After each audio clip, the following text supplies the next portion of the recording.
passage, il va faire de la marche. Welcome to today's pelican feeding. My name's John. It's actually the best part of my day. Before getting started, I'd like to explain there are a couple of rules. And the first is if a pelican should come and sit right alongside of you, or indeed right on top of your head, we ask you not. Oh non, s'il vous plaît, oh non. That's an adult Pacific gull. And some of you probably wonder why I wear a hat. Not to keep the sun off the table. As I said, there are a couple of rules, and the first is that if a pelican should sit right alongside of you, or indeed right on top of your head, we ask you not to reach out and touch them, because if you do, they'll think you're giving them a free feed, and the free feed could easily turn out to be the end of your fingers. Other than that, they really are incredibly fussy, and they probably won't eat you.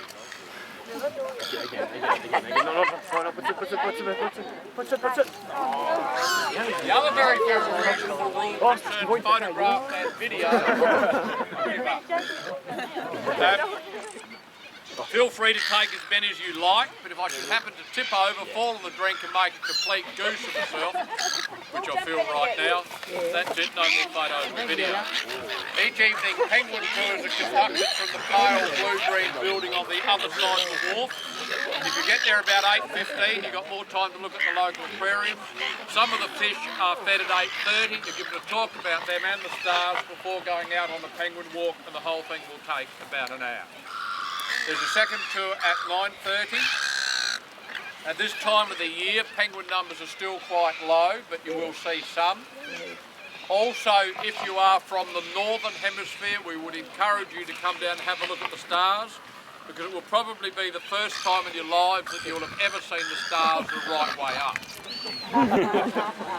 Now, the pelicans that we have here are the Australian pelican. They are the largest of the pelican species found in the world.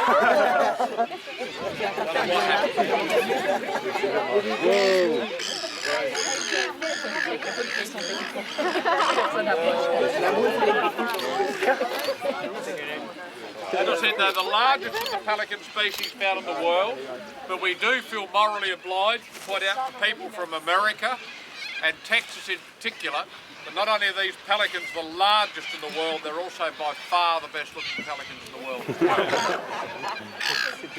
They're fairly good flyers. They can get to 2,000 metres on their 2-metre wingspan, and the odd one will make it from Australia to New Zealand.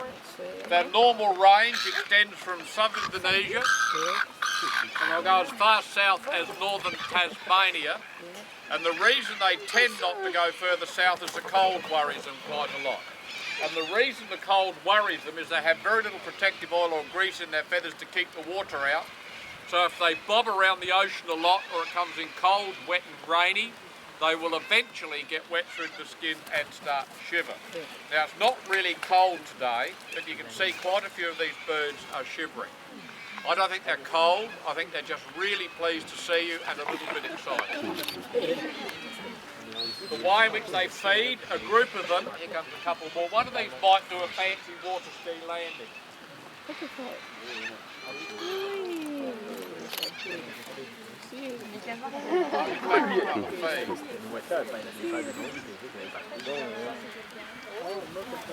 They're very fine looking birds.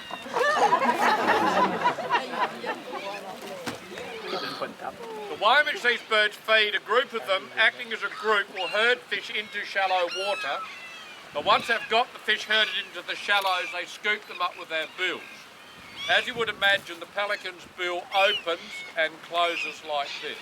But they are unusual in that the lower jaw can open right out and form a large net, back again, used to scoop the fish up. On the other hand, the American brown pelican a very ordinary looking bird, if I might say so. When they fly across the surface of the water, see a fish deep in the water, they can dive in like a gannet or a tern and catch the fish. If the Australian pelican tries a clever trick like that, they'll make complete fools of themselves because they are so buoyant, they'll simply pop up like a cork. But in fact, the only way these birds can go underwater naturally, you're a worry wart, aren't you? The only way these birds can go underwater naturally is when they're assisted by sharks or crocodiles, which is something they try and dodge. The only visual difference between a male and female pelican is one of size. Are you normally that nervous? I'm not.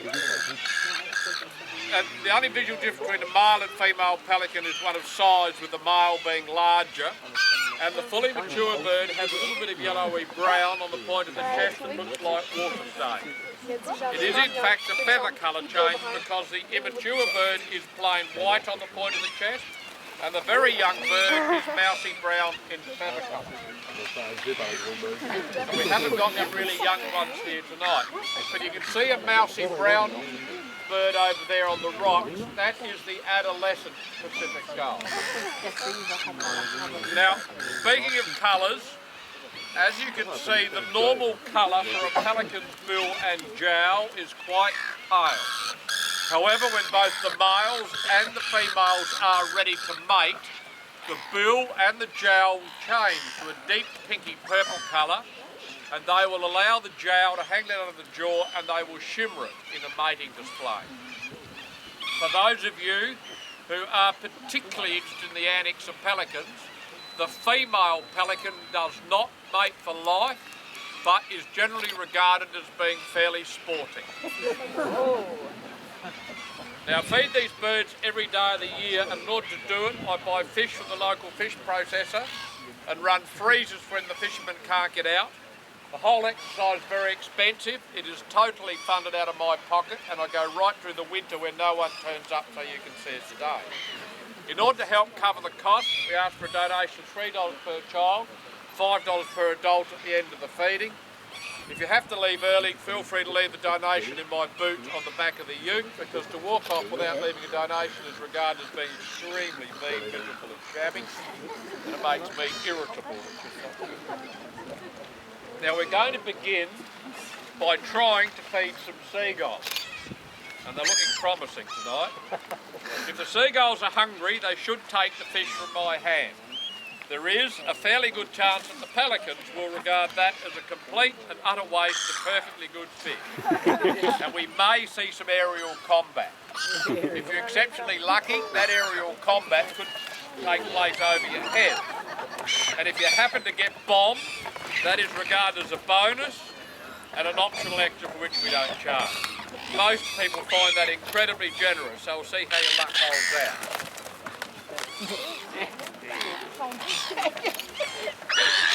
He's in real trouble.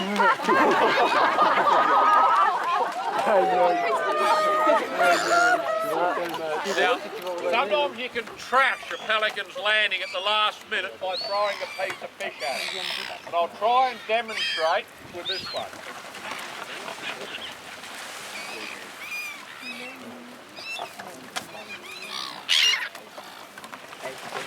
C'est moitié. Ah mais il fait ça. Ça, le but, c'est que les éloignés puissent le voir tomber.